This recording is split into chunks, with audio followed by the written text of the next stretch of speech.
Welcome to Brainish English Stories. These things happened to me nearly 10 years ago. I lived in a city, but the city was hot in summer. I wanted to see the country. I wanted to walk in the woods and see green trees.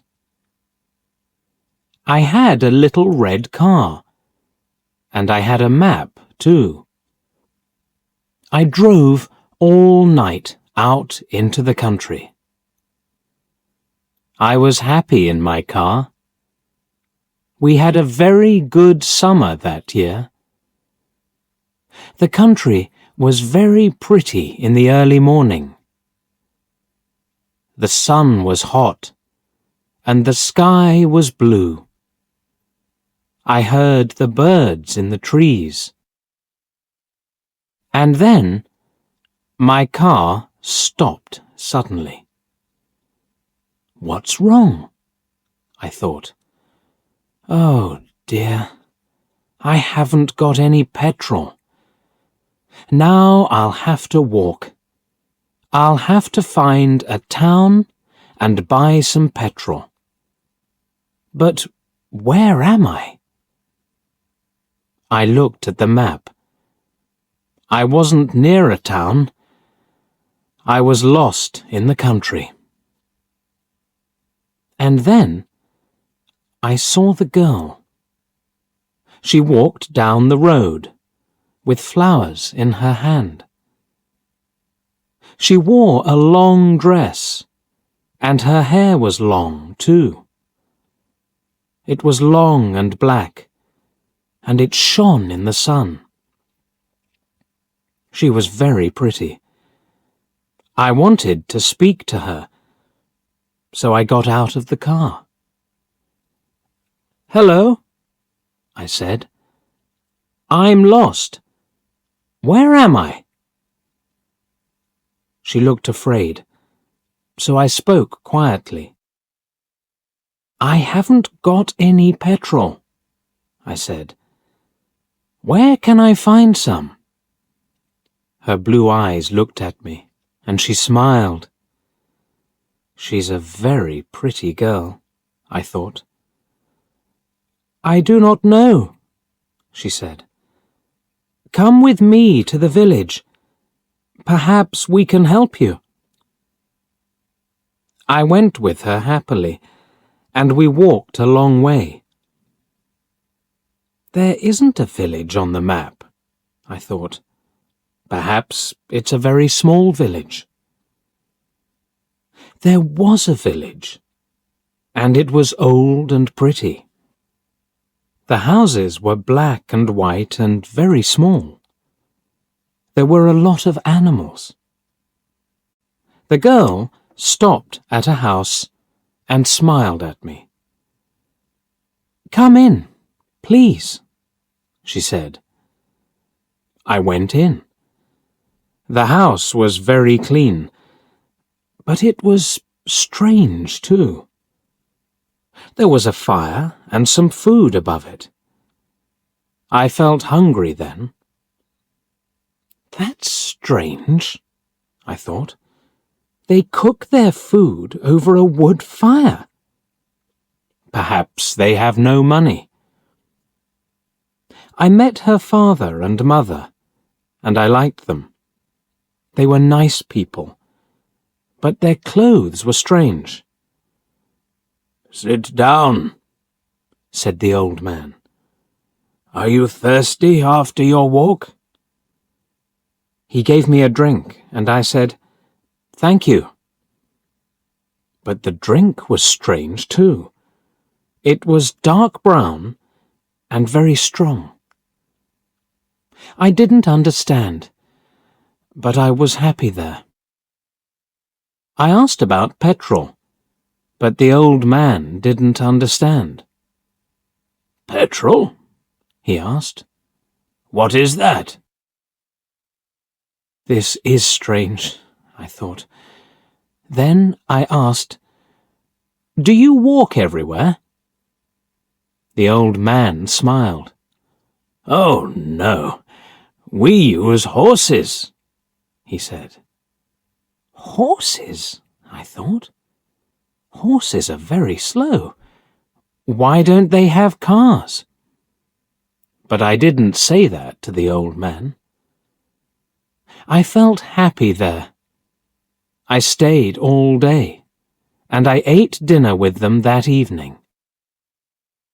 Then the girl and I went out into the garden. The girl's name was Mary. "This is nice," she said. "We like having visitors. We do not see many people here." We spoke happily. She was very beautiful. But after a time, she began to talk quietly, and her face was sad. "Why are you sad?" I asked her. "I cannot tell you," she said. "You are only a visitor here. We have to say goodbye tonight. You have to go now." I didn't understand. I loved her, I knew that, and I wanted to help her. Why did I have to go? But Mary said again in a sad voice, "You have to go. It is dangerous here." So I said, "I'll go to the next town and find some petrol. Then I'll come back." She didn't speak. "I love you, Mary," I said, "and I'll come back to you. You won't stop me." She said goodbye to me at the door. Her face was very sad, and I was sad too. I didn't want to go. It was midnight. The night was very dark, but I walked and walked. I was very tired when I saw the lights of a town. I found some petrol, and then I asked the name of the village. But the man at the garage gave me a strange look. "What village?" he asked. I told him about the village. I told him about the old houses and the people with strange clothes. Again, he gave me a strange look. He thought, and then he said, "There was a village there, but it isn't there now. There are stories about it, strange stories." "What do people say about it?" I asked. He didn't want to tell me, but then he said, "There was a big fire in the village. Everybody died. There aren't any people or houses there now." "How did it happen?" I asked. "And why?" "Oliver Cromwell killed them," he said. "He was angry with the villagers because they helped the king in the war." I couldn't speak. This isn't right, I thought. That war happened 350 years ago. Then I remembered the strange clothes, the long hair, the food over the fire, and the old houses. And I remembered, too, about the horses.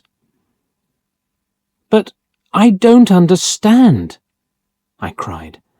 "I saw the people and the village. I spoke to some people there." The man looked quickly at me, and then he spoke. "There's an interesting story about the village. For one day, every 10 years, it lives again. But only for one day. Then it goes away again for another 10 years. On that one day, you can find the village, but you have to leave before morning, or you will never leave." Can this be right? I thought. Perhaps it was. Mary said, "You have to go." She loved me, but she said, "We have to say goodbye." She was afraid for me. Now I understand, I thought. I went back to the village, but it wasn't there. I looked again and again, but I couldn't find it.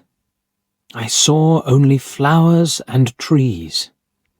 I heard only the sound of the birds and the wind. I was very sad. I sat down on the ground and cried. I will never forget that day. I remember Mary, and I will always love her. Now, I only have to wait 2 months. The village will come back again. On the right day, I will go back. I will find her again, my love with the long black hair. And this time, I will not leave before morning. I will stay with her.